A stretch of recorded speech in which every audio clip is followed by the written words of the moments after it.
What's going on, everyone? My name is Jack Troy, and I want to welcome you back to my YouTube channel. So, if you're new here, I want to say welcome. This is a new channel. Started this channel actually about a year ago, starting to document my journey, becoming a real estate agent as well as a real estate investor. I'm 21 years old. So far, since I started my channel, I've gotten my real estate license, but I've also moved. I've had a lot of big changes in my life. So last week was my first upload in about 11 months. In that upload, I came clean, I guess I wanted to phrase it. And I pretty much explained why I had taken a big hiatus from being consistent in what I said I was actually going to be consistent with. No excuses. I have no reason, I guess, other than I had moved. I had a lot going on, and I was kind of scared of uploading things that I thought weren't worthy of being uploaded. But I want to use this YouTube channel as a way to document my progression with this, help with accountability, because I'm going solo on a lot of things that I'm doing and trying to figure it out as I go. Show you guys my mistakes, things that I'm doing wrong, why things may be taking longer for me than they might for you, and just show you my path, and you can watch as I get to where I'm trying and planning to be along the way. So last week, like I said, I uploaded a video where I came clean about why I wasn't staying up to date on my goals. I have a podcast. I wanted to be uploading on that. I'd set all these goals. I'd said these things I was going to do, and I never ended up doing them. So this is me coming back full circle to, I guess not rectify it, but really make headway on those goals. I said last week I want to get one episode of my podcast and one episode of my YouTube journey out there per week. Update you, show you guys what I'm doing, have clips from every little day, and just bring you through. See the raw footage, see everything without the glamour that you see on Instagram, on people's profiles that are super uber successful, stuff like that, and show you that, I'm from New York, I'm from a wealthy family. I just got my real estate license, didn't go to college, and I build websites on the side, right? Someone like me can go and actually turn what their goals are and their dreams are into something that they actually go and turn into a massive career, help their family, which is my plan of mine. Look up to Iman Ghazi, those kinds of people. So yeah, this is just a little update. So this week so far is my first real week out of training as a real estate agent. I joined a new brokerage, Miranda Real Estate Group in upstate New York. We also have an office in Florida. And there was a 90-day training period where I'm not allowed to get a client, but there's a lot of laws, regulations, practices of business that you as a real estate agent in any state you're in want to actually get into, want to learn, want to master before you go out there, make mistakes, and cause yourself to lose your license, get fined a ton of money, and just look like you don't know what you're doing. And reputation is everything. It takes a long time to build it, an instant to break it, right, and destroy it. So I'm out of that probation period, but I'm realizing a lot of things that come along with being an agent that a lot of people don't look at off the bat, right? If you don't have an immediate base of business, which every real estate agent, once you start, you should always look to your family to try to bring business in. Not everyone has family that wants to buy and sell, especially if it's with them. If they have an agent already, they're not going to leave that agent that's been doing good by them to go to their family. I get it. There's politics involved in everything. But when it comes to being a new agent, you need that experience off the bat, right? So last week I talked about how I recently, I've not had to take steps back, but I've had to get 2 jobs now. I'm working 2 jobs, trying to be a real estate agent and learn everything I can about wholesaling real estate as well as multifamily investments, right? So what I used as a piece of leverage, I guess, I'm using my gym as a way of lead sourcing. So this week I actually had gotten my first lead. Now I ended up not being able to pursue that lead for reasons I'll explain in a second, but I'm already seeing in my short time at this job where you're interfacing with a lot of people, you get to be personal with them, that a lot of business can come from just networking, putting on a smile, getting out there, showing that you're a good person, but also handing out your business cards. right? Explaining what you do, showing you're motivated, showing that you're ambitious, what you want to do. Even if you don't have a track record of business, it's fine.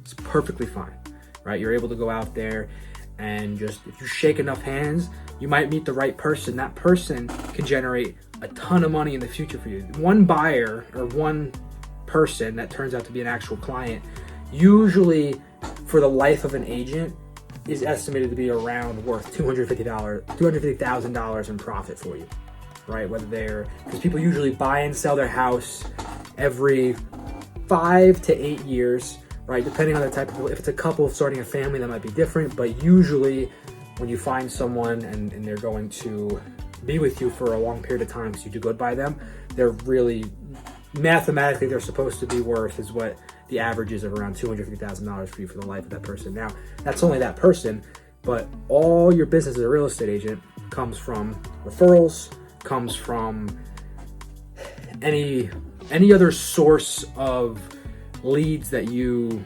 have of people that know you, know who you are, know the kind of work that you do, and know that you're diligent and you want the best for them, right? So this week, someone at my gym, I will use Frank as the name. It's not the name. This person works for Homeland Security, came overseas, is in the area, in the Albany area where I live, and he stopped by the gym, started talking like, oh, I need to get out of my place. I need to move very soon. Shook his hand. I was like, hey, well, so I'm new here, but I'm also a real estate agent. That sparked a conversation, right? From there, he was explaining, he was in a tight situation. He was explaining what he needed, what he was trying to figure out how he was going to get help with. And he needed a house in a week. Not a house. And this was a big thing. I didn't realize that the scope of my license doesn't allow me to get paid off of, let's say, room shares or just like renting an Airbnb type of situation through a person. This guy has to travel for work, so he's in and out of the area. He needed something within, first it was a week, right? I took on his information, shook his hand. I was being consistent with communication, reaching out to people I knew that possibly had stuff that was in his area that he wanted, as well as in his budget. His budget ended up being way too low for the economy that we're in, so rents don't exist at the price he was looking for. And in the period of time that he wanted it started off as a week, which is already almost undoable, shortened down to 3 days. He was getting out of a place, he needed a new place in 3 days. So this piece of a lead that I had turned into nothing because of my unknowingness to how long certain processes might take, as well as maybe not knowing my area as well as I should have. So that's part of one of the mistakes that I've made this week.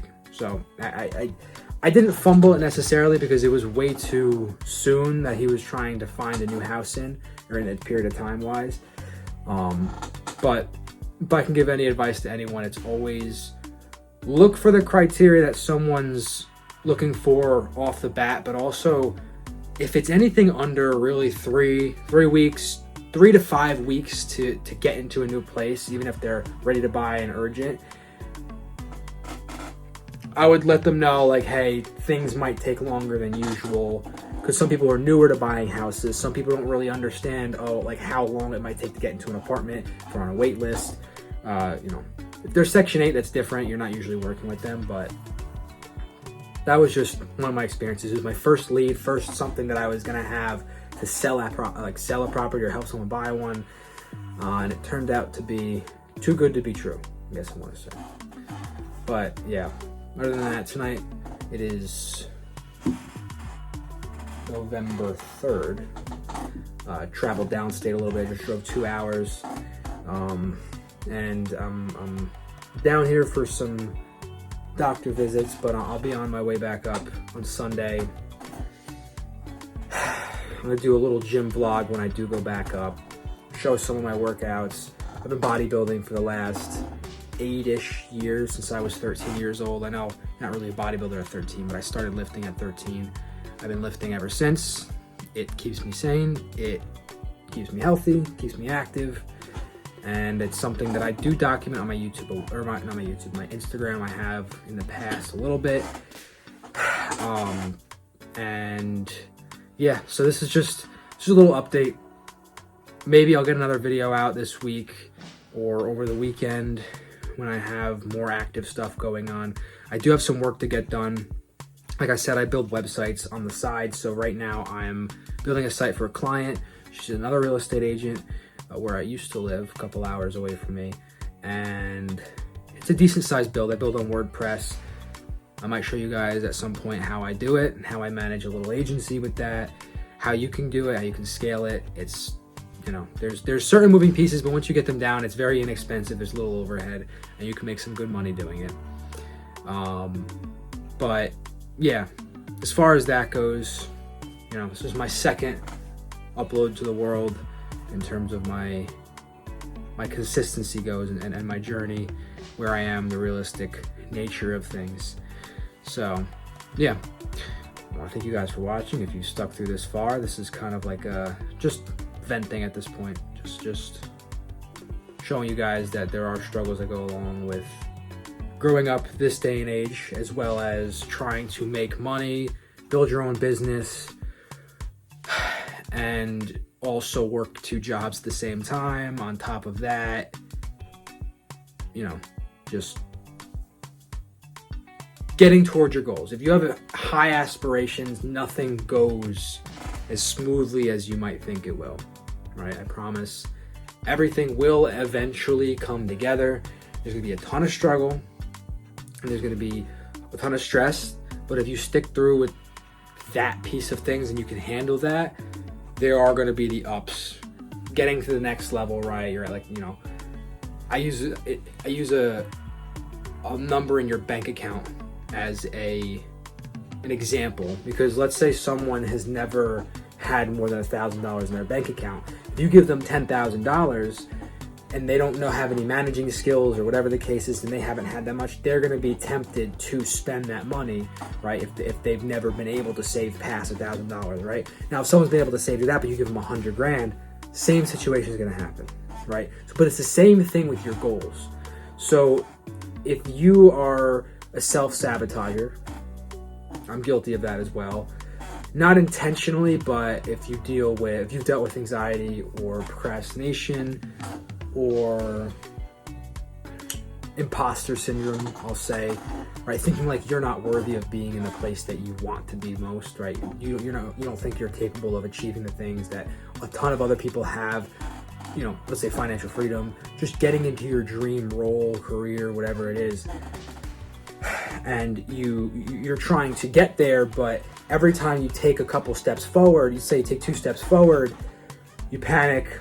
You don't really know what to do. You've never been to that point. You don't have anyone to guide you, and you end up taking 10 steps back, right? You force yourself into old habits because you're trying to avoid the pain of growth, which is something people have to stick through with at some point, right? So that's when it comes down to that, you'll kind of see as I document things that I do that are old habits, that are me trying to pull myself out of those old self-destructive habits, right? One thing I won't go back to, I have a podcast. It's my most played, listened to episode. It's got around 15,000 streams on Spotify and all the platforms combined, and it's called Stop Smoking Weed. And I talk about my experience quitting weed, also my experience, how I started it. And I know it's not some hardcore drug, but for some people, like I have an addictive personality, it is very addictive. That was one of the bad habits, I guess you could say, that I had for a very long period of time, that I'm now, thank God, I'm clean, a year, I guess you could say, clean. I don't drink, I don't smoke, I don't do nicotine, I've never done nicotine, right? So this is, you know, part of my journey has been getting rid of that. Once that's out, I have other things that my body and my mind will try to go back to that are like gonna throw me off my path, take my energy, not let me focus on what I need to. Part of it is social media and comparing myself to other people. So I'll cover that at some point on a topic on my podcast. But yeah, so if you relate to anything in this video, drop a comment. Hit me up on social media, on Instagram or anything like that. I'll drop my Instagram below.